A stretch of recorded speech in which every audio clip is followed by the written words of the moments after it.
ভালো করে মন দিয়ে শোন, বাস্তবিক জীবনে খুব কাজে লাগবে। প্রথমে এক নম্বর হচ্ছে, আগের দিন যা হোক অন্য ক্লাসে বলেছিলাম, তাও আমি আবার কথাগুলো বলি।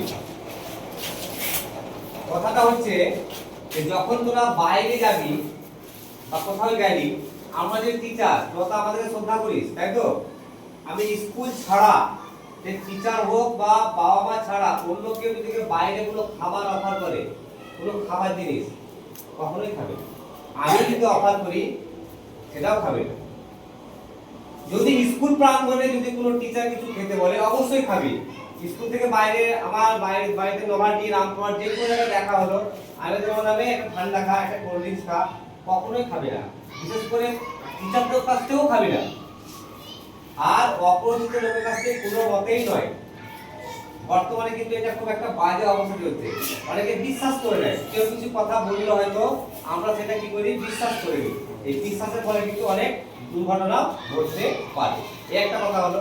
আর অত হঠাৎ কোনো কারণে কেউ তোরা রামপুরহাট বা কোনো এক জায়গায় গেলি, কেউ যদি জিজ্ঞেস করে তোর বাড়ি কোথায়, তো সঙ্গে সঙ্গে একটাই উত্তর দিবি যে আমার বাড়ি হচ্ছে তোর নিয়ার বাই যে থানা আছে, ঠিক আছে, ওটা আমরা রামপুরহাট থানা বা নলহাটি থানার পাশে দেখবে একটা গলি আছে, ওই গলিতে দুটো বাড়ি পর আমার বাড়ি। বা নলহাটি হলে নলহাটি থানা আছে, থানাতে পাশে দেখবেন একটা বড় গলি চলে গেছে, ওই গলিতে তিনটে বাড়ি পর যে দুতলা বাড়িটা আছে, ওই বাড়িটা আমার। কারণটা হচ্ছে প্রথমত থানাকে বলছে এই কারণে, কেন থানার কাছাকাছি গেলে কোনো লোক কিন্তু ভয়ে কিছু বলতে হবে না। বুঝা গেল? আর একটা কথা, বাইরে যখন যাবি কেউ যদি জিজ্ঞেস করে যে কার সঙ্গে এসছো, তুই হয়তো একাই গেছিস, পাশে কোনো একটা দেখি হয়তো বয়স্ক লোক, মা বাবা, খুব বয়স্ক নয়, মানে মিডিয়াম। তোদের মা বাবার বয়স কত হবে? 45-50, একটু বা 40-30, ওইরকম বয়সে কেউ দেখতে পাস, তো ওই জায়গায় আমার মা বাবা ওখানে বসে আছে, মা একটু জল খাবো বললো, তাই আমি আনতে এলাম। বুঝা গেল? এই হচ্ছে উপস্থিত বুদ্ধি। কিন্তু একাই যে এসেছিস সেটাও বুঝতে না পারে। দরকার হলে পাশে গিয়ে বসবি ওই বয়স্ক লোকদের পাশে, যে ওকে বিশ্বাস আনতে হবে যে হ্যাঁ আমি একাই আনি।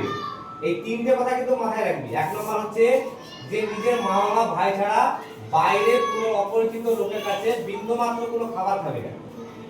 সে স্যারই হোক বা টিচারই হোক, তাকে যতই শ্রদ্ধা করিস, স্কুলে যদি বলে সে টিচার অবশ্যই খাবি, কিন্তু বাইরে নয়।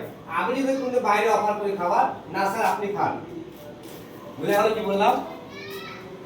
আর দ্বিতীয় নাম্বার কি বললাম, যখন বাইরে একটু একাই বা কোথাও গেছিস, কেউ যদি জিজ্ঞেস করে বাড়ি কোথায়, তো একটা কথাই বলবি যে তোদের নিয়ার বাই যে থানা আছে, বলে দিবেন থানার পাশে অমুক গলি, বা থানার পাশে দেখবেন একটা দুতলা বাড়ি আছে, তার পাশের বাড়িটা হচ্ছে আমার।